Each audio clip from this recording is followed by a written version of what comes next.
talent without dedication and work is nothing. For me, it became an obsession. When you train at the highest level, training every day, 20, 25, 30 hours during the week, at the end, even if it's a sacrifice, there was no other choice. Our guest today is Guillaume Néry, a former freediving world champion who now uses film and photography to bring the beauty of the ocean to the surface. He broke world records with dives of over 100 meters on a single breath and became one of the most recognized names in the sport. But in 2015, a near fatal accident during a dive changed his path. I came back a few meters from the surface. I was too short on air. I lost consciousness. I blackout. I felt some pain in my lungs. I was spitting blood. It's not just a little blackout, it's a very bad accident. He stepped away from competition and turned to storytelling, creating films like Free Fall and One Breath Around the World, which have reached millions. Guillaume's work mixes adventure, art, and a deep love for the sea. Hi Guillaume. Hello. Thank you for joining us on Beautiful Story. My pleasure. In your land. Yeah. Because you are between Nice and Monaco. Yeah, this is Mediterranean Sea and this is kind of home. So you were born close? In Nice, yeah. And this is the Bay of Villefranche. This is where I trained. This is where I started freediving 30 years ago. So it's really home. So I'd like to know how and why did you start to freedive? I discovered freediving by chance when I was 14 years old with a friend, and we were going, we had to take the bus to go back home. We were neighbors, and one day in the bus, because back then there was no smartphone, social media and all this stuff, so we were playing just normal games, challenges, and like all the teenagers. One day we were like, okay, who can hold this breath the longest? How old were you? 14. And yeah, we played the game and I lost the game. I could hold my breath 1 minute and 30 seconds. My friend did more than 2 minutes and I was kind of angry and a failure. I failed, and because of that, I improved and I discovered my capacities. Because I trained back home and I was holding my breath in my bed, so it was not even in the sea yet. It was just a challenge with my body, testing my limits. There was something fascinating to see that day after day the body was able to adapt to what was not supposed to be possible, and I was able to hold my breath 2 minutes and 2 minutes 30 and 3 minutes and to 4 minutes, and one day I realized, wow, that's a lot. My friend, I mean, he won the first game, and after he was like, okay, I don't care anymore. But for me it became an obsession. How many minutes you can hold your breath? Now I can hold my breath almost 8 minutes, but I really fell in love with the sea when I realized that being able to hold my breath a long time was something interesting to discover the underwater world. So I put a mask, a pair of fins, because the Mediterranean Sea was just in front of me, and this is where I discovered the blue, the depth, and this is how the real passion started.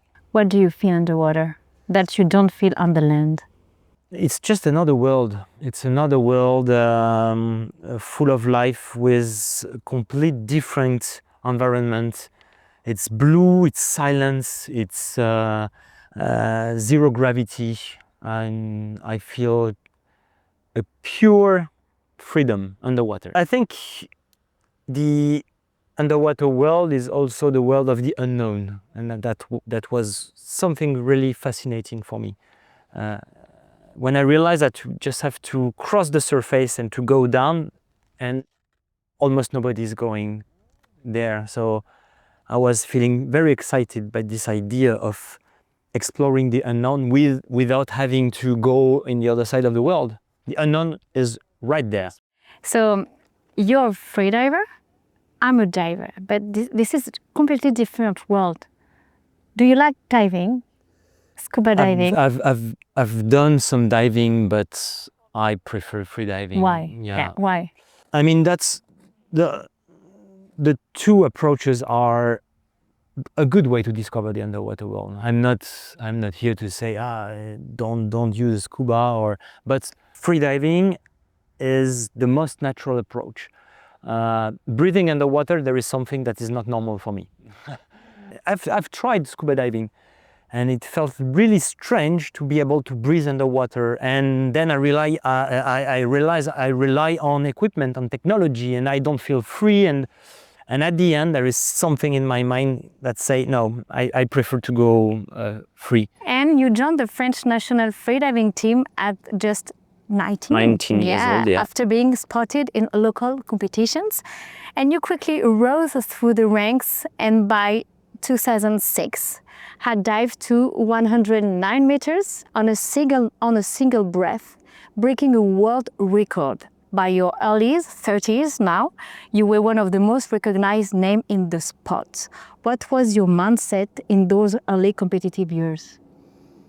No, my first world record was in 2002, 87 meters. That was the first one. I was 20 years old. I became the youngest world record holder in the freediving history. And back then, I was just pursuing a dream. Like since I was a teenager, I was training with this in mind. Okay, I want to go where no one has ever gone. That was it. And the mindset was discipline, dedication, passion. And I had the chance to have a very good surrounding because it's really a very special sport where you cannot perform if you're alone. It's all about safety. You have to be with someone, with a team, with a group. And I had the chance to discover freediving here, where back then it was one of the only places in the planet where you could train freediving. Today you can do freediving all over the world, but back then it was like a very, very special place. The mindset was like pursuing the dream. I had the chance to have some talent. I discovered that I was able to hold my breath longer. I could equalize my ear kind of easily. But talent without dedication and work is nothing. Maybe the first one was the easiest one, like always, because it's something to do a performance. It's much harder to repeat it in the time. So then after this first performance, the following years, that was hard because everybody was waiting for me to succeed again and again. And it was just a question of patience, discipline, on taking my time to improve slowly the performance. So at the age, so yeah, maybe 10 years. So 10 years ago, were you driven by records at this time, personal challenge, or something else, much deeper? 10 years ago, you said? Yeah. In 2015, I was still like fully a competitor. I mean, freediving has always been a way of life. At the beginning, it was just competition, and then because of competition, I started to travel and to dive in different seas and ocean, and I had the chance to dive with so many underwater creatures, discover the wildlife, the biodiversity, and so different places. I discovered that I had this need and this will to share with as much people as possible what it feels to be underwater, but more than try to show it with more than just images of world record. So I started to make short films, to take pictures. Now today I'm writing. I love this way of sharing the passion with words. And what were the biggest sacrifices you made to reach that level? It's hard to say sacrifices because it was so obvious for me that at the end, even if it's a sacrifice, it was a sacrifice. There was no other choice. When you train at the highest level, of course, you pay attention on the way you eat, the way you sleep, the lifestyle and everything. So we can consider there are some sacrifice. Training every day, 20, 25, 30 hours during the week, like all the sportsmen. But it was just my lifestyle. So I never felt I was suffering or I was doing sacrifice. And I think if you want to last long, you have to find a way so it's not a sacrifice. Otherwise, it cannot last so long. So I try to feel the same and to experience the same with everything I do. I try to, the way I eat, for example, most of the people think, okay, when I'm competing, I have a special diet, and when the competition is over, no, I have a special diet every day, all my life. Like A lot of vegetables, 100%. vegetarian, you are? No, I'm not a vegetarian, but I've tried. But at the end, I try to find a balance. Organic food, 100%. Not too much, I mean, alcohol, I think. You don't smoke? Yeah, no, but sometimes one glass of red wine is okay. You know, that's what I call balance. It's like if I train for a competition and I want to be fully dedicated, there's no alcohol at all. But at the end, you finish the competition and what? And you drink every night. Let's celebrate. Yeah, no. For me, I don't see life like that. I try to have like a balanced lifestyle, whatever I'm doing. Not a radical lifestyle. Yes. Yeah.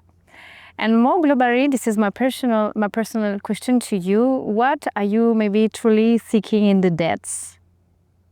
When I'm diving deep, I have no other choice than being in the present. So there is no room for thinking about something else. So it's just living the moment. So being fully here and now. And I don't have to train to think like that. Every time you go in the water and you dive, it's like a reflex, not only me, everybody that is going down in the sea on breath hold, there is a kind of reflex that you know you cannot stay forever and you have to be like fully focused on the feelings, on on everything that is happening here and now. And it's not only underwater on breath hold that you can experience that. I've experienced that also when you do rock climbing, for example. When you're climbing rock climbing, you're not taking risks because you're attached to a rope. When I'm doing freediving, I don't take risks because I have my team and I attach to the rope in case of problem, but my body interprets that as a critical moment. So you have no other option than being here and now. In 2007, your close friend and mentor, Loïc Leferme, a world record freediver himself, died during a training dive. What was your relationship like with Loïc and what did he mean to you both personally and professionally? Loïc was, I always said it was like a big brother because Loïc was 12 years older than me. And he was the guide, like in our group, he was the first one who broke world record. And when he broke his first world record, I was still a teenager and I was like, okay, I want to do like him. So he's my hero. I was like in his footsteps. And when I became stronger and able to dive deeper and deeper, he helped me a lot. And we had like a very, very close relationship. Mentorship. Yeah, mentorship. But at the end, when I broke a first world record and a second world record and a third world record, it was not anymore like mentor and the student. We were more, not equal because of course he had more experience, but we were able to bring tips to each other. To each other, knowledge. I had another vision because I was doing another discipline. I was younger, trying new things, and so the relation was like really, really, intense. And of course, when he died, it was like terrible because I lost not just a friend, not just a mentor. It was a blue partner, kind of part of me. Blue partner. Yeah. So how did his passing affect your mindset as a diver at this time? It was complicated. I had to, like the year after his death, I made a forced world record. It was very hard to train and to make this record because I could feel like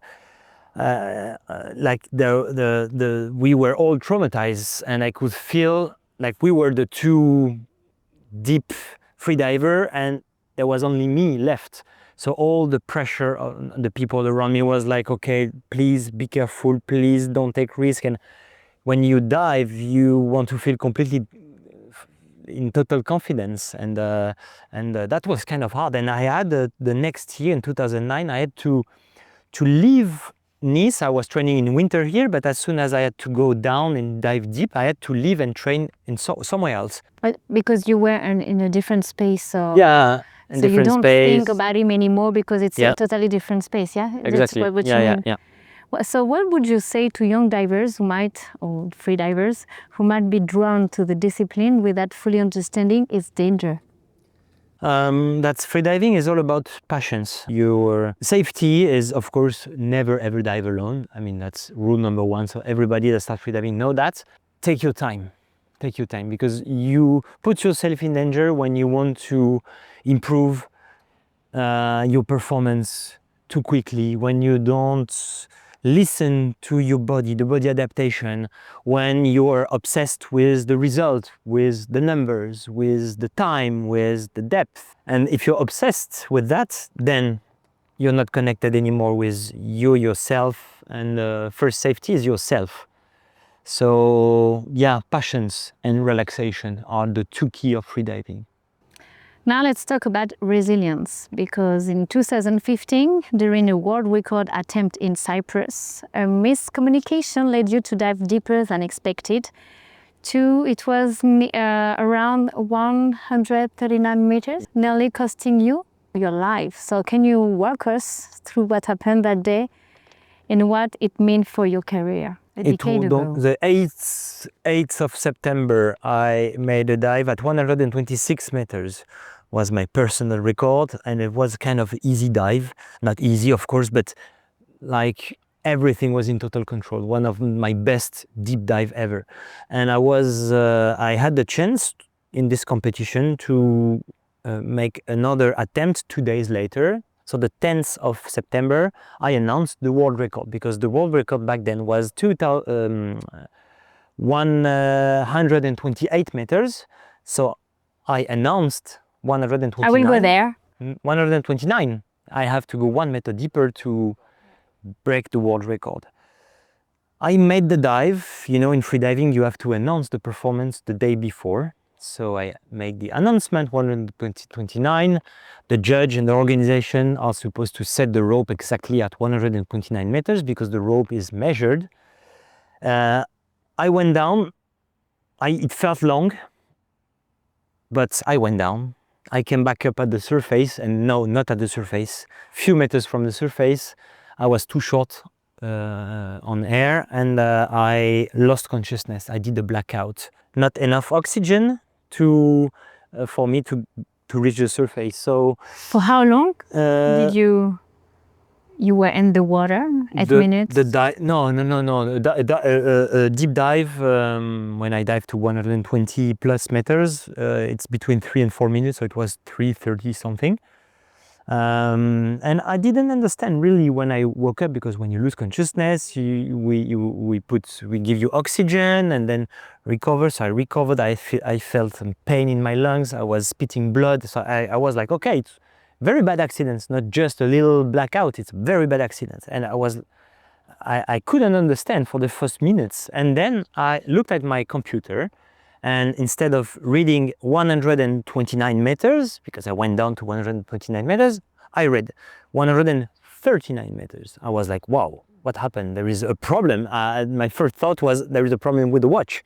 And then I could see the organization that was panicking, pulling the rope. And I then understood, okay, they made a mistake. They set the rope 10 meters deeper. 10 meters. So I went down 10 meters deeper. That's the reason why it felt so long on the way down. And I swam back up those 10 meters. So it's an extra 20 meters at the end. Of course, it wouldn't have been possible to succeed. It's too big. From 126 to 139, it's 13 meters more, 10% more. Who break a world record with an improvement of 10%? What the organization told you with that big mistake? It's, we are a small community. The people who made the mistake, some of them were friends. Are friends. And they were so bad, feeling so bad. I mean, it's a human mistake. And they were feeling so guilty.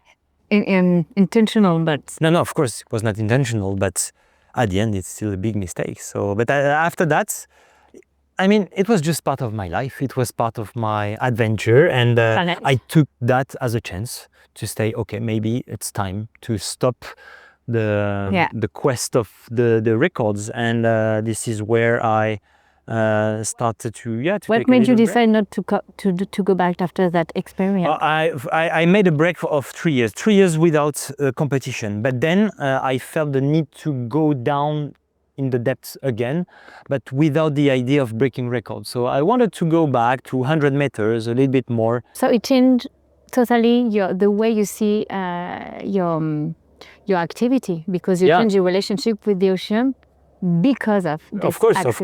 Of course, because trauma. It was a trauma. Yeah, it was a trauma, but I mean, few days, 1 week or 10 days after the accident, I went back in the water, not deep, but I went under to make an exploration on a wreck at 30 meters, and I was happy.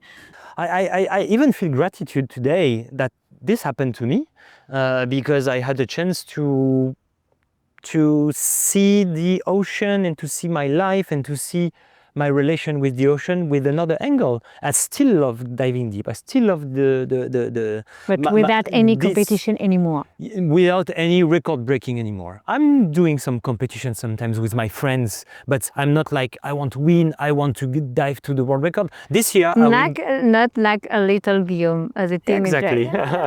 You changed. No, but this year I want to go to 100 meters, for example, which is still deep, but it's not 130 something. Together, we have a common experience. It's called narcosis. Yes. So I've experienced narcosis while I was diving with treasure sharks. I was over 50 meters, and you've got an amazing experience, and you made a movie with Julie Gauthier called Narcosis. Yes. So let's talk about your experience. Where were you and what did you see? Me, I was talking to treasure sharks. And you, what did you see? I think it's completely different for me. It didn't happen just once. Narcosis, it's happening every time I'm going. Explain what is narcosis? Narcosis, in English, we call that also rapture of the deep. That's another way. It's to tell the narcosis phenomenon is a change in the gas concentration in the blood that lead to a change in lucidity that can lead to visions and to hallucinations, to... Actually, I don't like this feeling. Oh, yeah? Yeah, I don't like, because it's not the same that the one you experience when you scuba dive. In scuba diving, it's because of nitrogen. In free diving, it's because of CO2. You can have like anxious feelings. But because it's CO2 and nitrogen, it's different. And because the difference in scuba diving, as soon as you go back a bit shallower, narcosis is disappearing. In freediving, it started when I'm down, and all the way up, I feel narcosis. Yes. So what did you see? It's not just seeing. There are like different experiences. Sometimes I just have. Sometimes it can be nice. It's just my thoughts are more. Sometimes I can have some answers. Going through some special moment in my life, and you don't know where to go, and you don't know what's the good decision. Sometimes, yeah, during the narcosis, it's like clear. The mind is clear. Sometimes it's different. Sometimes the mind is going so fast with different thoughts that I cannot control. I think about all the people in the boat that are waiting for me, but not like, oh, beautiful faces. Like it's. And the more I'm swimming, the faster it goes. So you feel like you lose the control. And at the end, you have to stay calm because, I'm free-diving. So it's an interesting experience, yeah. What's one encounter that challenged you or surprised you? Most challenging one and most surprising one, for sure, Leopard Seal in Antarctica. I went on a sailing boat and I crossed the most dangerous seas on the planet between Ushuaia and Antarctica. So that was kind of a challenge already. And the idea Why? was Why did you have this talent? I wanted to go to Antarctica with the most natural way, with a sailing boat, and I had the chance to have a good team to do that. So we made this, and the idea was to film and to take pictures of an encounter between leopard seal and a freediver. Leopard seal are very impressive predators that can be between 3 and 4 meters. They have like big teeth, and they are like very graceful underwater, Yeah. but they are scary because some of the pictures you see that they are like real predators. So the weeks before, the months before, I was in between excitement and fear. One day before we had to leave, we had the chance to find a big, huge female that was okay to interact, and I went into the water -1 degree. So it's very cold. Wow. And How do you prepare your body with this kind of temperature? just a huge wetsuit, a very thick wetsuit, gloves. And yeah, we were diving every day, and so you have to just accept. And this encounter was one of the most magical one I experienced. 1 hour with the leopard seal. That was the most soft and graceful moment. But when I think about the weeks and months of fear, it's like if all of that dissolved into the water, just very graceful, very, very soft and gentle behavior. I was feeling at the end less comfortable with dolphins or sea lions that can sometimes be very energetic and not aggressive and intense. But with this leopard seal, it was so gentle, it was like a dance, really. And wow, this moment was crazy. But maybe because of the fear before, that made the moment even more incredible. Now let's talk about the biggest problem facing the ocean. Like, only a small fraction of the ocean is truly protected. We are talking about less than 3%. So yet you've seen how quickly nature can bounce back. So what's one place where you've personally witnessed nature recovering due to protection efforts? I have one place in mind. Maybe I don't know if I can say recovering, but a place it's supposed to be everywhere. Galapagos Island. Galapagos Island is really was a shock for me because, of course, it's a special place in terms of geography because there is a mix of currents from the south and the north, which create a biodiversity, incredible biodiversity. But because it's a marine area with very intense protection, it is how it was maybe here 100 years ago. And when you realize how marine life should be if it's protected, wow, it was really a very special moment. Magnificent moment, but at the end, I felt very sad. Like, okay, this is one last little corner of the ocean that is protected, really but, protected, but, yeah. but the rest of the world, it's terrible. It's damaging. I feel more and more with the time, and things are not really changing, like anger. What can we do quickly? What can governments do to really protect? It means less fisheries. What's your recommendation? Change the way. There are so many things to do. We need 1 hour, 2 hours, 5 hours to talk about But that. like a citizen, and then maybe for governments. Like a citizen, to be together and to put a huge pressure on the politics, to make them understand we know the truth, we know that we cannot continue like that. Yes, we can have small actions in our little corner, we can gather trash, we can change the way we use plastic, but at the end, This is not what will make the big change. The big change has to be done by the politics and the economic world. But if we are not, as a citizen, To push them. We have tried many different ways, and if I think back on the different summits in the past, the first summit in 1992 in Rio, where all the politics knew that we were going further and further, faster and faster in the wrong direction. We knew everything that we know today, but nothing has changed. Politics have to hear. For me, the number one thing to do is to protect life. Of course, we have to change things with plastic. That's a big problem. But what we can do and act with immediate consequence, good consequence, is real protected marine area.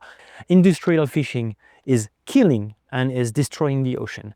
I'm not saying that we have to stop fishing. I mean, Do you eat fish? Yes, but I really choose which fish, which season, and how it was caught. And I really pay attention. Like, it's not like because at the end, I think we need to support sustainable local fisheries. It's industrial fishing that is destroying with the money, with our money.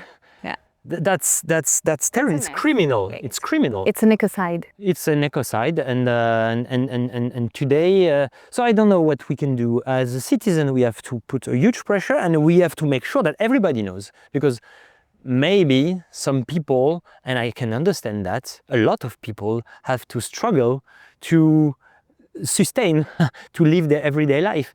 And maybe they can say, and I understand, I'm sorry, but I just have to be sure that I have enough food for my kids tonight and tomorrow. But everything is linked. So that's our responsibility as a citizen, to make sure that everybody knows and understand the situation, so that we can be more and more to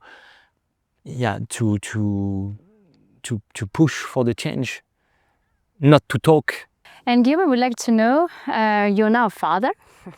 Has that changed something regarding your priorities or the way you think about the future?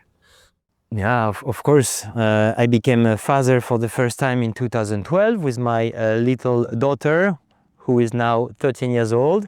And I will have another kid in 1 month now, a little boy. So yes, of course, that's changing a lot.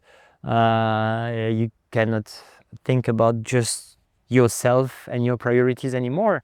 Of course, sometimes I'm like, okay, in 2100, I will most probably not be there, but my 2 kids will be there. And sometimes we hear about what will be the planet in 2100, and most of the people, most of the adults are like, it seems like it's very, very, very far in the future. But when I think about not for them, my kids, they will be adults, old adults, but still they will have kids themselves too. And if I think about that, it's scary, to be honest. Very, very scary. What's one thing you still dream of achieving in or out the water? To be able to slow down my life. Much more than achieving another performance, another record, another exploration, no. The real challenge in a world that is going faster and faster is to be able to take a step back and to slow down my life, and to live a life that is more connected with what I feel that is a good direction.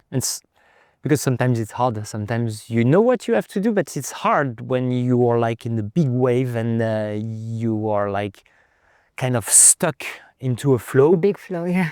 And so that's one of my dreams. It's all about bravery. I have to be brave, and I try every day to take decisions, to say no. This I say no, and this I say no, and I slow down and I take a step back to to be more in harmony with what I really feel is the good direction. That's a big challenge. I think that's a good way to be happier. So question from our previous guest is, what can we do even with small steps to have an impact, a positive impact on our planet? Oh, that's a very hard question. I would say question yourself every day on your needs, and do you really need this to be happy? This, I think, is one of the major problems in our modern world. We have the possibility to have everything we want. There is publicity everywhere that push us to buy Commercial, and buy this, buy this. This new cream, this new bag, this new dress. And you think that you cannot live without this. That's a real interesting exercise to question yourself once, twice, 3 times. Do I really need this? And how can I do without this? I think that is much more powerful than what we think. And it's your turn. What is your question for our next guest? My question will be, and what about you? What is your dream life? Okay, perfect. And I would like you maybe to share a beautiful message in our golden book, Guillaume. And you can put the day of today. Okay.